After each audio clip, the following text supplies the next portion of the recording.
The Islamic State militant group claims to have beheaded more hostages. Their victims are Iraqi security personnel this time. We turn to Paul E. at the news center for more. Paul, this jihadist group is showing no signs of slowing on its path of violence and terror. What can you tell us about these latest victims?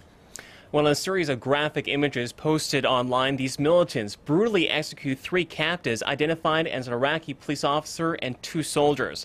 The authenticity of the images have not been verified, but does come days after IS allegedly killed its second Japanese hostage, Kenji Goto. This as Tokyo is defending itself amid criticism over how it handled this crisis and how it intends to move forward in the fight against terrorism. Our Ji Myung-kil reports. In one photo, a blindfolded man, presumed to be a police lieutenant colonel, kneels in the street as a masked militant beheads his victim with a machete.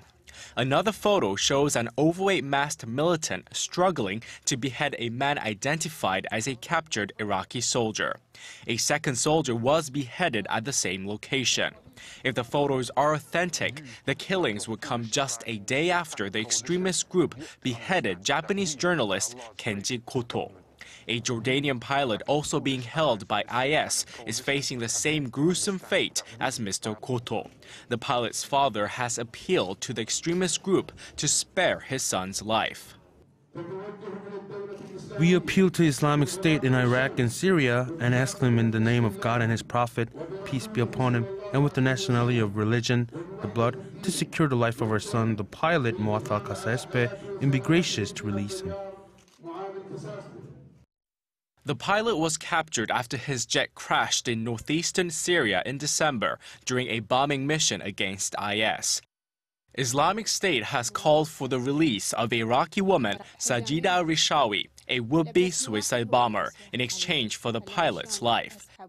She has been on death row in Jordan for her role in terrorist attacks on 3 hotels that killed nearly 60 people back in 2005.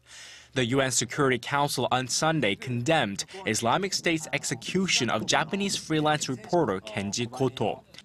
Council members stressed that Goto's execution has once again demonstrated the brutal tactics of IS militants and said those responsible for his murder will be held accountable. Ji Myung-kil, Arirang News.